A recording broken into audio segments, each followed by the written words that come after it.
Well, Jacksonville and the Historic Society has been blessed with some great leadership. Emily prior to Alan, but Alan has done a terrific job here and invigorated the place, and really want to thank you for your service here. Nat Glover grew up dirt poor, was only able to go to college because he was athletic and got a football scholarship. Prior to that, when he was age 17, he got arrested because a police officer saw him with a cloth napkin in his pocket that he had assumed that Nat had stolen from his place of employment. That arrest was almost kept him from joining the police department some years later. He worked his way up to the top, one of the top 3 positions in the sheriff's office. It's actually, I first met him when I was the chief assistant state attorney. I would say we were not friends at that point, but friendly acquaintances.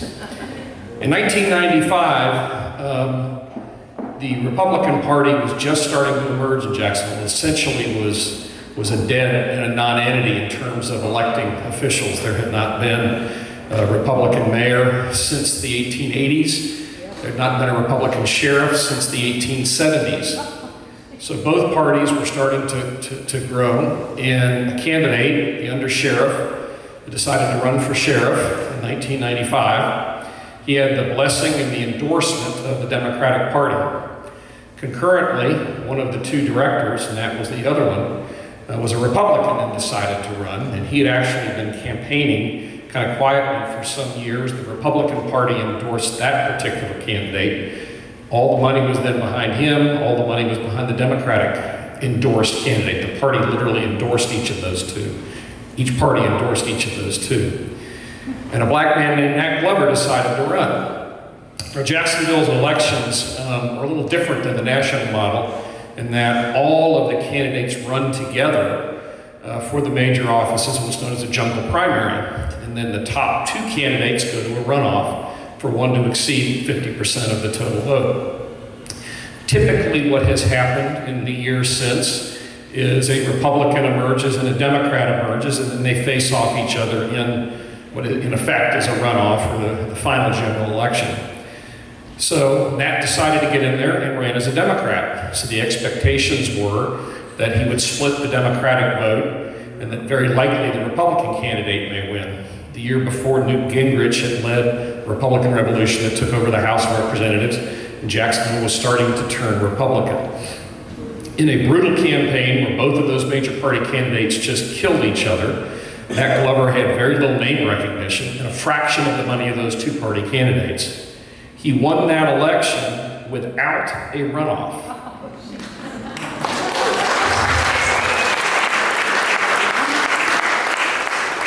That is, frankly, a national political storm. Absolutely an unbelievable thing to have happened. So think of it, it would be roughly like, say, the last presidential election, when it was Joe Biden and Donald Trump, that a 3rd party candidate came in and didn't just win a plurality of the votes, but won a majority of the votes with a fraction of the money. I mean, it was a fantastic kind of a race. I was in the same race. I had to have a runoff. Nat had a peaceful month while the mayoral candidates formed Mayor Jake Gobble and I battled out against each other. We knew each other, and when we both won and when we both got into office, we became really, really close. Really, really close. I've told Nat things I haven't told anybody, including my wife. We've discussed all kinds of personal things, political things, and neither one of us did anything during those 8 years without talking to the other. In the subsequent years, we can't remember how many years now, but we meet twice a month for breakfast. It goes about 2 hours. I've thought if I could take the time, I should have been taking notes or recording. Saturdays with Nat would be the book I would write. And they're just wonderful discussions. We'll laugh, we'll cry, we'll tell all kinds of stories, and we've never once, in all the years since, had one argument. Not once. Now, a quick flashback to the mayor's race, because some of his other parts of his life I know he'll talk about. It was a big national story. First Republican winning a mayor's race since the 1880s in Jacksonville. The first black sheriff elected since Reconstruction in the 1870s in the entire state of Florida. So the Washington Post came to do a story. So they describe Nat Glover looks like he could still play as the hulking college linebacker that he once was. Delaney, a plain-looking, speckled chap. Needless to say, it was an article that appropriately sort of glorified his history. Was one of the most significant sheriffs in the history of the state of Florida. Jacksonville's had a good run of sheriffs, but without a doubt, in my mind, absolutely the best. And he wasn't even done then. He went back to become president of that alma mater that he played football with, and part of his scholarship required him to clean the bathrooms in the president's office, an office he later took hold.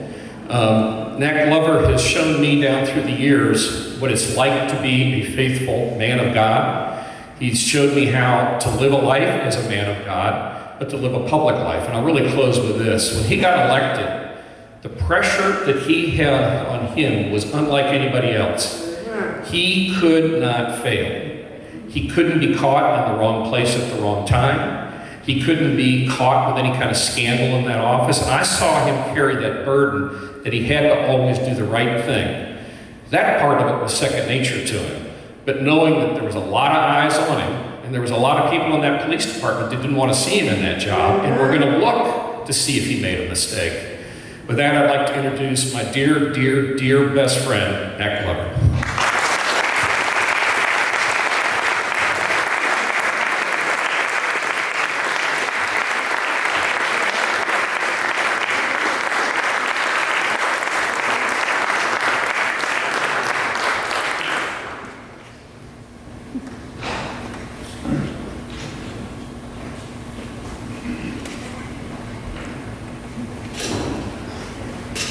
You're in trouble if he's in charge of technology.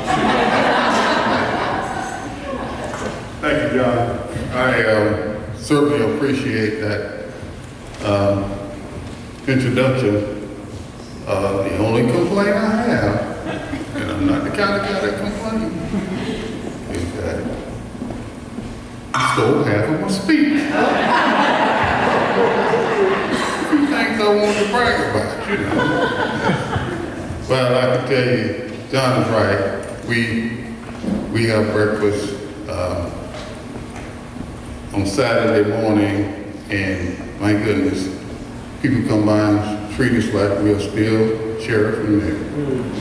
And I always think that, as a matter of fact, I teach, if you ever hold a position, and after you leave that position, if people forget about you, then you did not make an impact. You had a job, but you did not make an impact. And I want you to know that I appreciate you. I appreciate you. Now, he did cause me a little bit of having to go to a counselor and get some emotional trauma training, because I told him a story one day. It was a story that it was kind of like a confession. And I told him, I said, John, let me tell you something. I said, I feel badly because I try not to be a chest thumper. You know how people brag all the time, you know? And I said, but I fell off of the class and dignity wagon during the week, and I'm gonna have to confess to you what happened. And I told him about the incident. My wife was actually driving, and she was driving this big SUV, and she clipped the mirror on a mail truck. I mean, the mirror just did touchy thing. Well, people driving a mail truck, they got to call the police. I mean, because that's just the way it goes. And so, of course, she had to call me, and she was all upset, and she was crying and all. And she said, I'm so sorry. This must be so embarrassing for you and all. And I told her, I said, baby, let me tell you something. I'm the former sheriff of Jacksonville, Florida, and now president of Edward Waters College.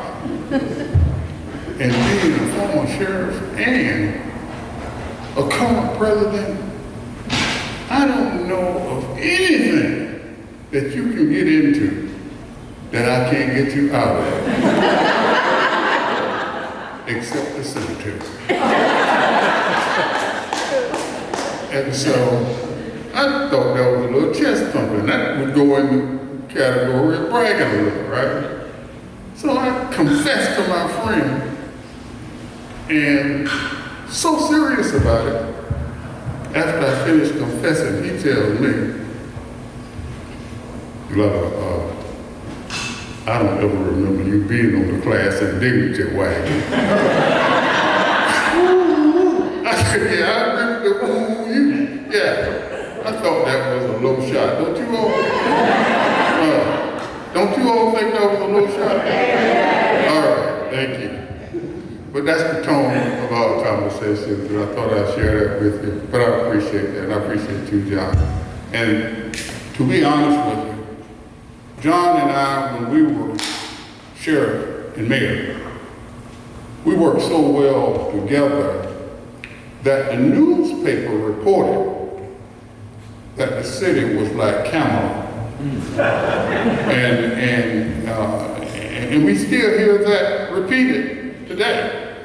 So that's the legacy. So I appreciate the opportunity to be here, to talk to you all today, and I want to chat with you a little bit about the book, of course, but I'll tell you now, when I look at Jacksonville, Florida, it could be certainly the model of Florida and possibly compete for the model in this country. But we'll talk about that a little bit later. But I want to get into a book and striving for justice. I'm so glad that I took the time to do this. And it was at the urging of a number of people. And I was somewhat reluctant to do it because I didn't think that my life was such that I needed to be writing about it. But I have to tell you now that after having wrote the book, I'm just saddened because I should have done it earlier. But you know how people come up to you and they'll say something good to you and want to be complimentary and that kind of thing. And me being a little cynical, I didn't believe them. But I'll tell you now, I am, and I feel so blessed that I had the opportunity to write this book. And the reason I talked about striving for justice, because John indicated that I got arrested for having a couple of napkins in my pocket when I was working at Morrison Cafeteria. And I was arrested by detectives that I thought that he could have given me a break. And now I did have the napkins, and I always admitted that, but I used to work in the dish room at Morrison Cafeteria, and we would use them for handkerchiefs. And after getting off work that night, the detective stopped me, searched me, and I had the napkins. Now he was looking for something else. He was looking for some people stealing steaks from Morrison. And he asked me who was stealing them, and I said, I really don't know, because the only steaks I used to see is the ones half eaten. so I mean, I really didn't know. He said, well, if you don't tell me, we'll arrest you. And I didn't know, and he did arrest me. And I had to spend some time in jail. And I can tell you, that wasn't a pretty sight when you go to jail and then go into jail for stealing 2 napkins when everybody else is in there for robbery and burglary and all of that, and they ask you, hey buddy, what you in here for? I had to be subjected to that, but I can tell you this, and I mean this with all sincerity. I don't believe anything has happened to me that the Lord was not preparing me for something else. I believe that to this day. So, as I look back at my life, there had to be the Lord being right there guiding me. And I know he must have said on a couple of times, Nat, I'm trying to help you. Can you help out a little bit? But it all worked out. And I appreciate those comments that John talked about, because it was a divine journey, and I am so proud of it. Now, striving for justice, I felt like that officer could have given me a break. Young man working at the place. So what he did, he arrested me, which he had a right to do. I had the napkins. The napkins belonged to Morrison, and he selected that option. But if he had given me a break, I would have thought that that was justice. It's like a police officer stopping you for speeding. And you say, I was on the way to the hospital because I had an emergency. And he says, well, slow down, because I want to make sure you get there. Or he can say, you were speeding, and I'm going to write you a citation. Or he can say, you were speeding and reckless, so I'm going to arrest you. See, those are consistent with the law. But if he gave you a break, that's justice too. And that's the kind of police officer I always wanted to be. And that's what I thought I'll write about, to striving for justice. So, I am so glad. I told somebody earlier today, I wish I had started this book earlier, and the only reason is because I want to be able to talk about it to people like yourself. Had a little more time. That, of course, is a young Nat Glover, so let me say that up front. I don't look like that now. So you don't have to go through that. So thank that. Yeah. But I also use it as this could have been my mugshot when I was arrested. And I can tell you right now, it helped shape my life, because in order for me to become a police officer, I had to take the police test. And they were going to deny me because I had been arrested. But Lou Ritter, some of you young people say, who? But Lou Ritter, a former mayor of Jacksonville, Florida, heard my story. And he went down to the Civil Service Administration office and told the administrators in there, I want Nathaniel Glover to take the test. And the administrator told him, Mr. Ritter, we saw his application and we know he finished college, but that's not going to happen because he's been in jail. And incidentally, I don't work for you, I work for that 5-man Civil Service Board. And Blue River told her in not so subtle terms that I want him to take the test, and oh, by the way, I'll be appointing some new board members. Now, don't you think that's divine? Nathaniel Glover got a notice to come and take the test, and made history here in Jacksonville, Florida.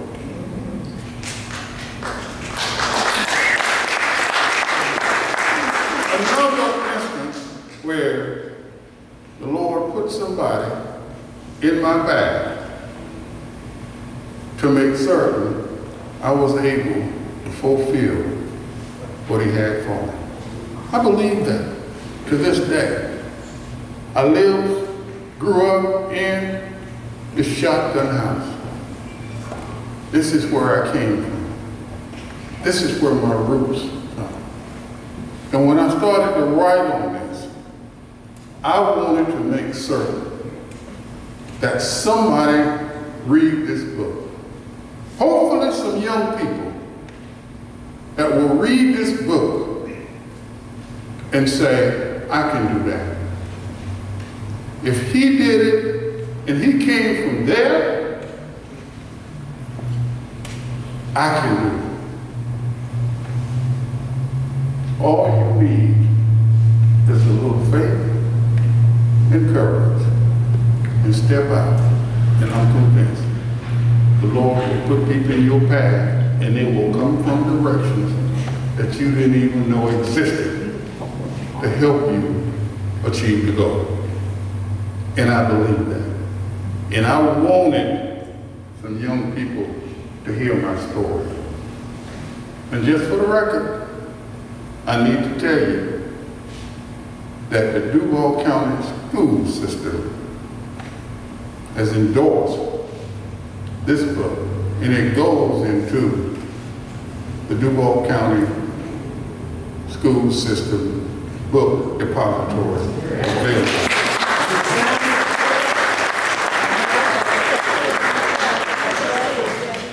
And I thought it might not make it. I did. I thought it might not make it. Why? Because I also write about Axe Handle Saturday. And I knew it might get to that point where it may not make the cut. But they thought it was enough inspiration, motivation, and encouragement in the book to make it available to the young people here in Jacksonville. And I am delighted that that's the case. I am too. Thank you, sir. That's my mother and my father.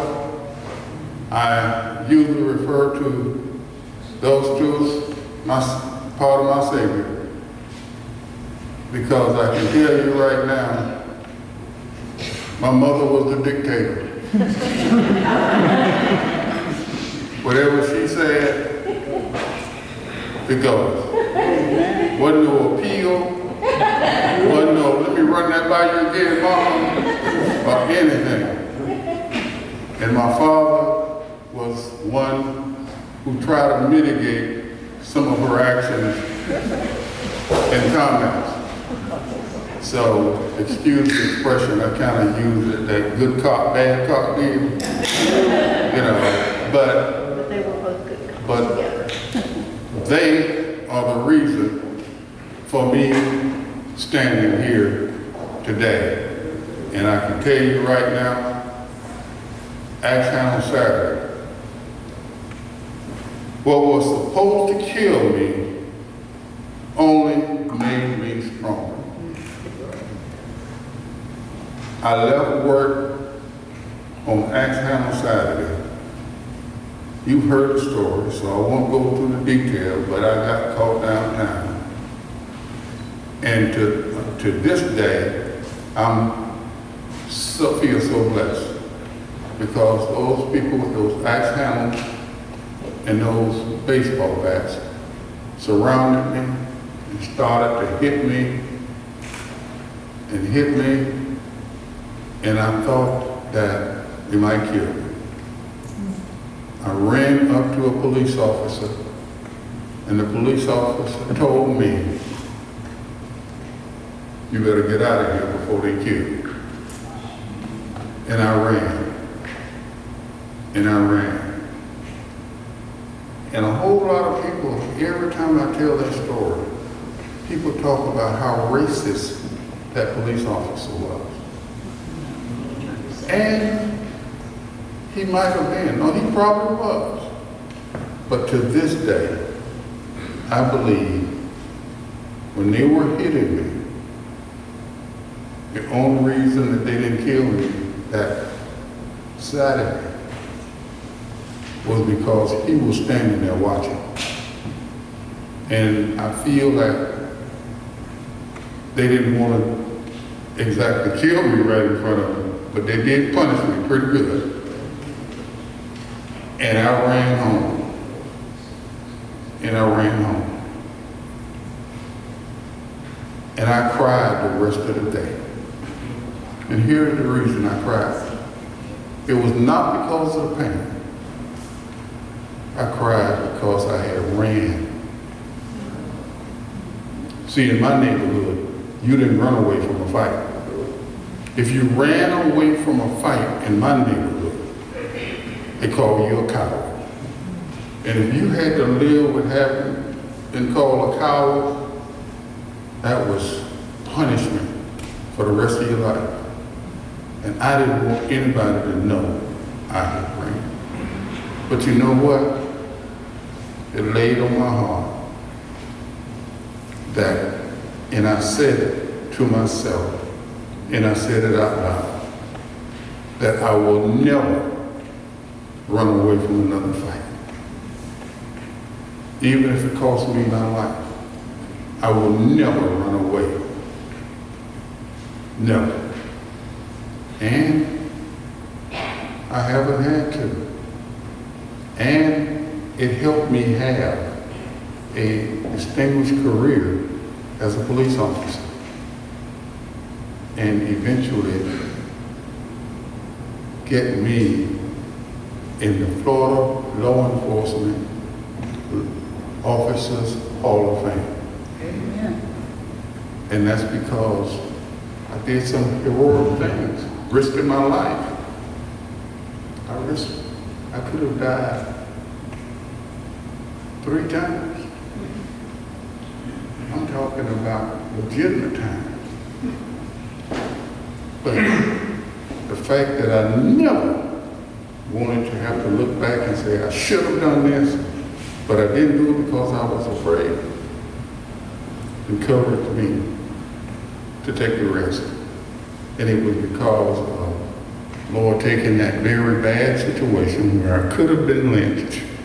It would have been a modern day lynching, and turning it into something positive. What a blessing. Do I get amen? Amen. All right. A little slow on the amen, but you came through. What was supposed to kill me only did what? Made me stronger. Now, the other thing is this. You're going to school as long as you're what?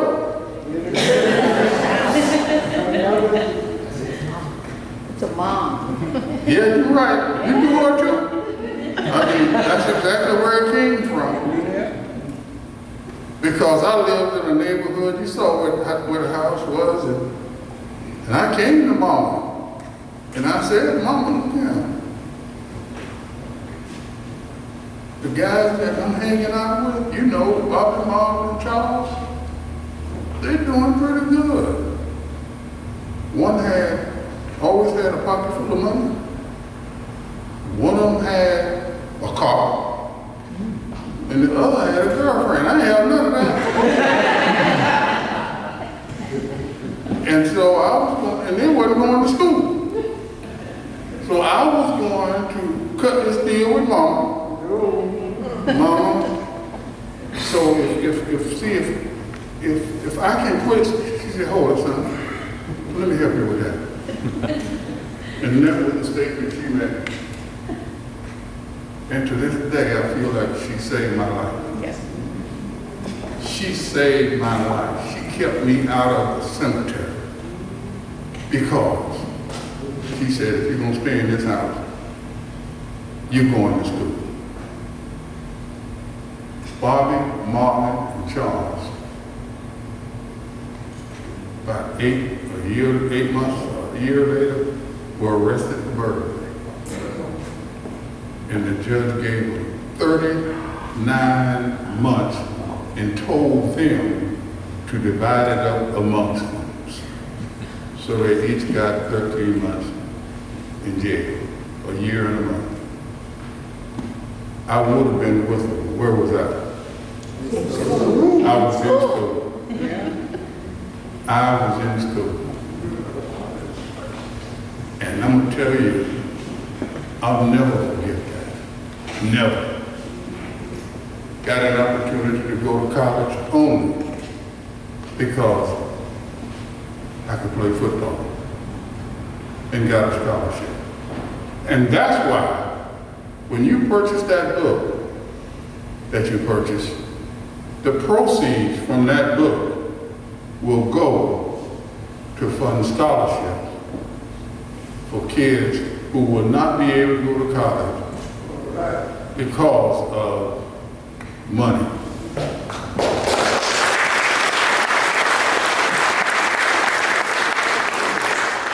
I want to put people in position where they will shine.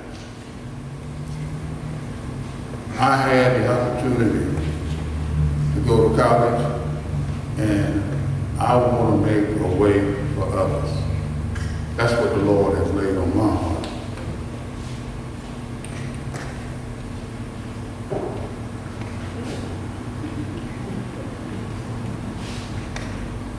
I'm very proud of Jacksonville.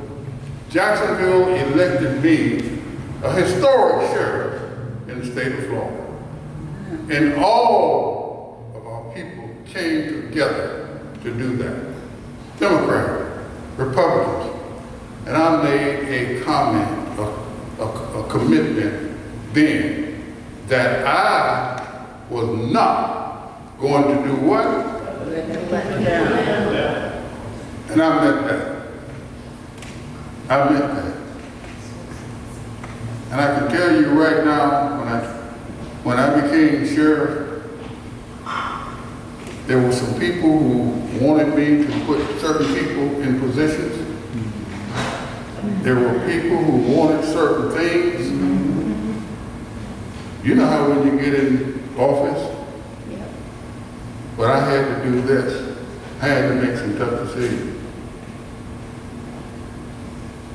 I even had some of my people, and I say my people, I'm talking African Americans, who said, "You acting like you white."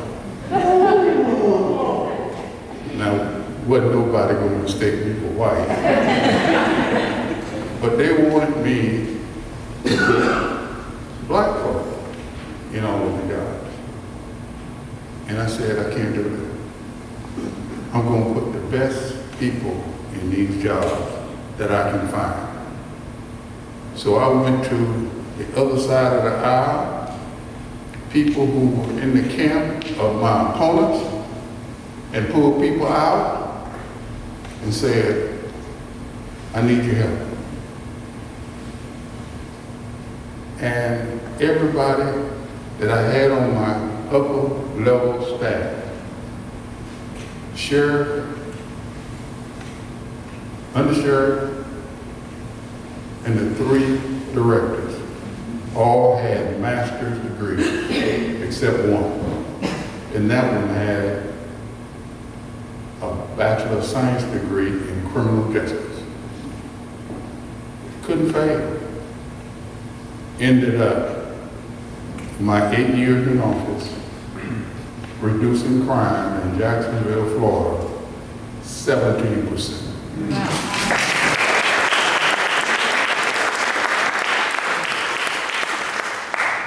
And I just was not going to let the citizens of Jacksonville down.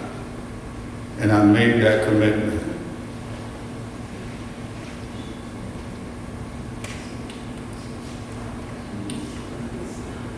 And as you all know, I talked a whole lot about including the community in law enforcement. We must include community input in law enforcement cooperation so we can get to a position of trust where there is no question about the integrity of the system. I wanted people to say, and I was able to reach that point, if something happened in that sheriff's office that's questionable, I wanted them to say, don't worry, Nat Glover will take care of it. But you don't get that free. You have to earn that. And that's the reason, as you know, some of you all, any of you all remember Sigma 94? That was a TV program that we used to have every week. And you could call in if you had a complaint on television and say, I haven't seen a police officer in my neighborhood in 2 weeks. On television. But that's what we did. We put the police officers' names on their cars. We walked the beats. We put substations in every part of the city. As a matter of fact, if I went into a part of the city and it was littered and the people had no pride because it was so messed up, I would go into jail, get some of my inmates, and we would go in that neighborhood and clean it up. And I would be right alongside, picking up paper and cleaning off lots and all of that kind of thing. Why? I call that making the kind of deposits that you have in the bank, because there's going to be some time you're going to need to make a withdrawal. Yep. And you want the people to trust you. That's what I call it. So, we walk the neighborhoods. You see the names on the cars. That was just one of those things. So,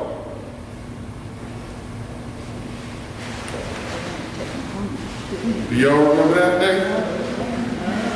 Anybody remember that day?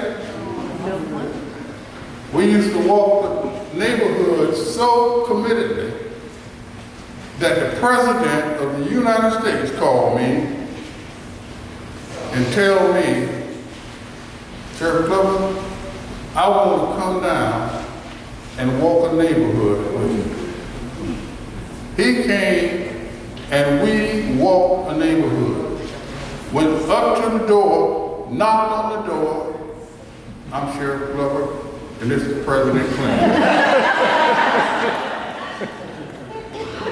Now, some would call that a little chest thumping, but that happened. Not only that, he brought the Attorney General with him. And then when the governor of Florida heard that the president was coming, I had to introduce him too. But that's what we were able to do, and those are the kind of things. I would be the pioneer. I would have to blaze the trail. And what I meant by that was, when you are the first of anything, a whole lot of eyes on you. There are a whole lot of people with their fingers crossed, hoping you don't mess up. And then there are a whole lot of people with their fingers crossed doing what? Hoping you mess up. That's exactly right. But I had made that commitment that I was not gonna let these citizens down. And when you do that, again, I'm telling you, you're gonna make some enemies. Yeah. You all remember when I ran for mayor, right? Yep. I believe to this day that my unsuccessful run for mayor gave me an even greater opportunity to make a difference. I'm convinced the reason I lost the mayor's race was because I needed to go to Edward Waters College. And it was in a condition that I say without hesitation, had I not gone at the time I did, with the kind of credibility I had with the community that I had to leverage, we were able to say, Yeah. and look at where it is now. Edward Waters University.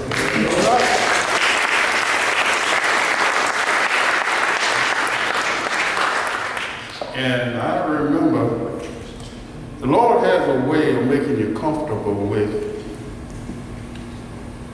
the times that you don't achieve some of the things you thought you should have. I remember going into places after the mayor's race and people still coming up, want to take a picture, hold my baby while you take a picture, and all of that, and I got my chest all stuck out and they taking pictures with me. And one of my friends walked up alongside me and said, "You know you lost, don't you?"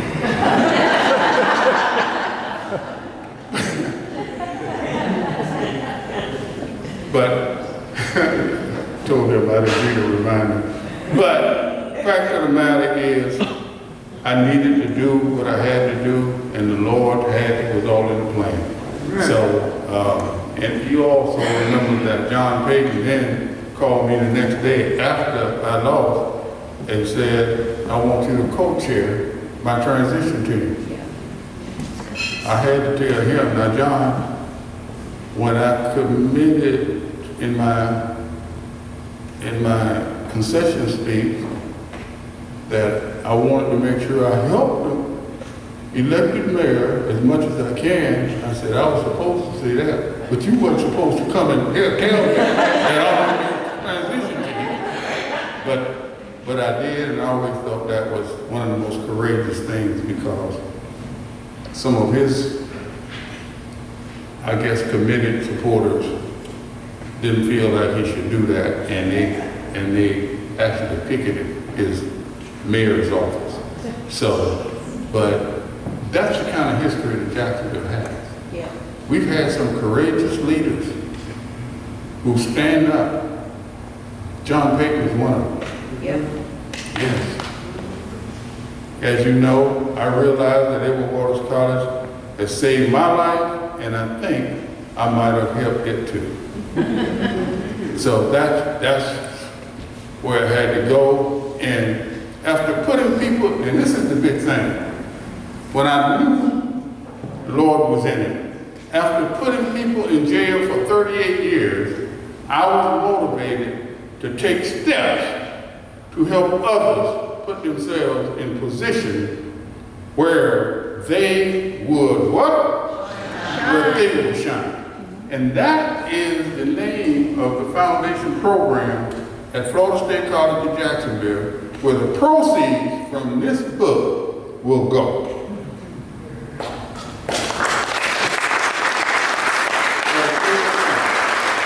And I feel so honored with that, because I can tell you right now, having spent that much time putting people in jail, a whole lot of them look like me, I sometimes carried that like a burden until the Lord put me in the position where I was able to graduate 8 classes at Edward Waters College as its president.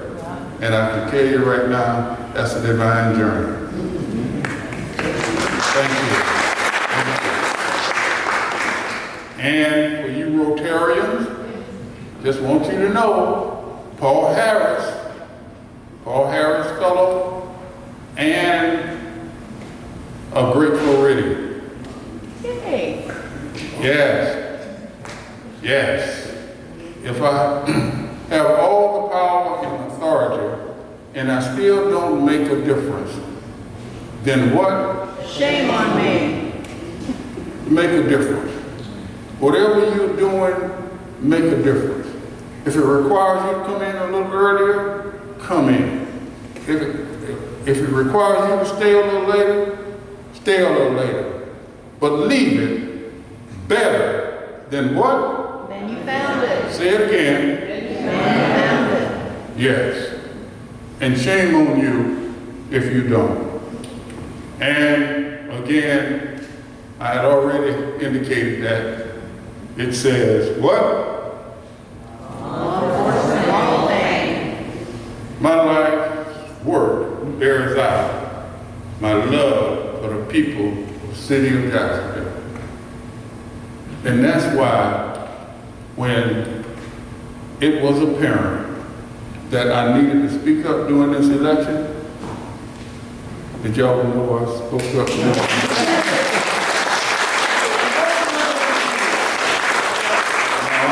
I told people when they came to me, I do not get involved in partisan politics because when I was elected sheriff in this city, I had just as much Republican support as Democrat. White, black, north side or south side. So I stay neutral and I just vote for who I think is the best person. But again, action on Saturday kicked in.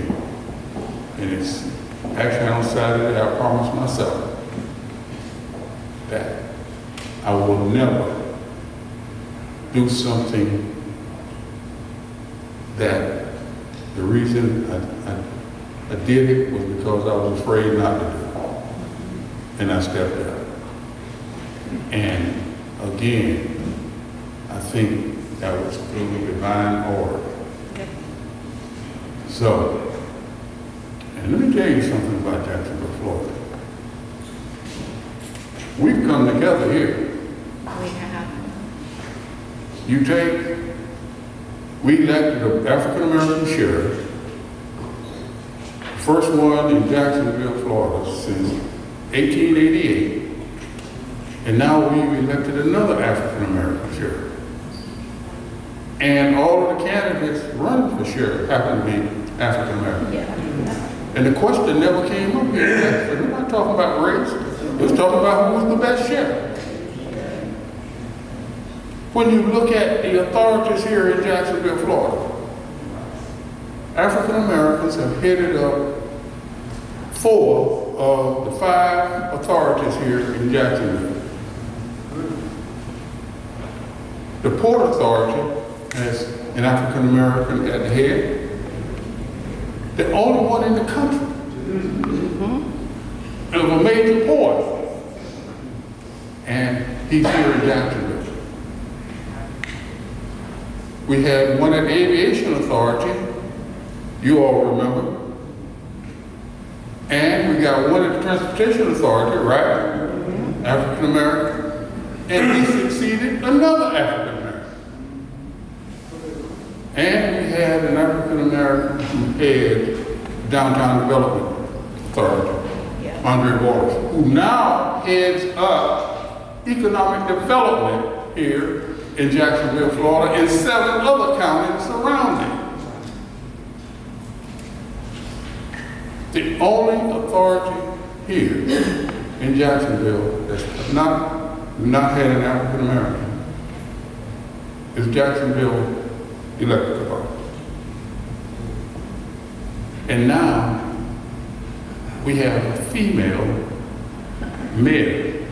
Yep.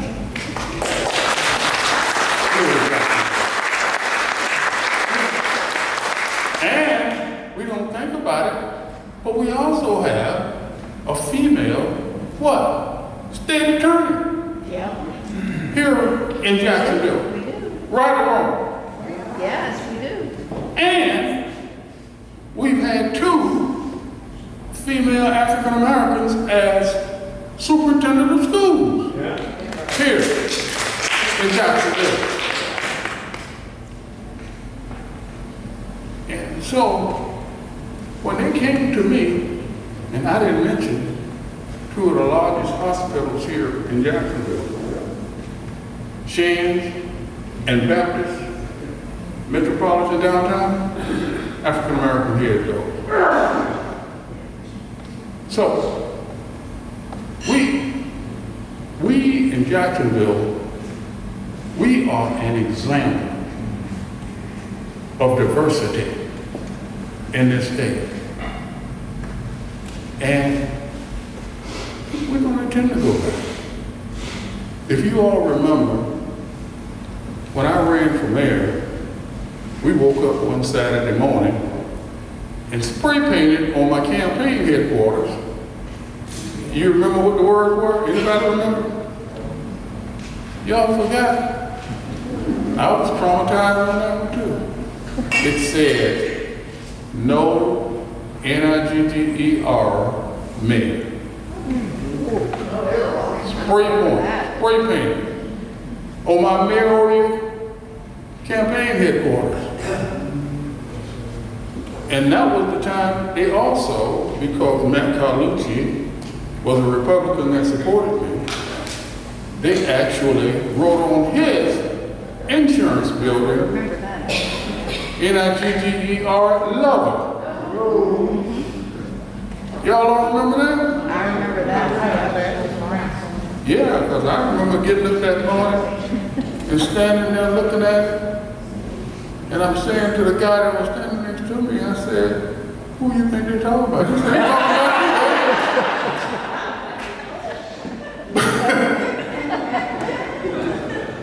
But the point I want to make is we ought to be proud of our city. We are together here. We elect people when we think is best, not because of race, not because of gender. And I am proud to be a product of it.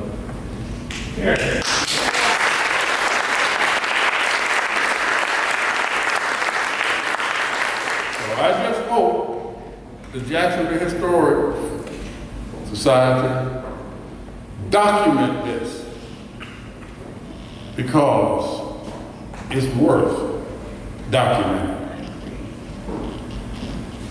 And that's why we had such a big deal with this shooting. Yeah. But we'll get past this, and we will be better, having gotten past it. So, I want to thank you all for having me. Chair, I know I took a little long, but sometimes I get wound up. And it's kind of hard to unwind. But I appreciate the opportunity, and I say to you that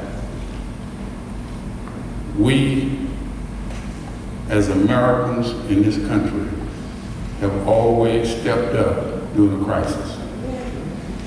So let's not be silent. When we see it going wrong, let's speak up. Let's speak up. Because that is a requirement when you live in Duval.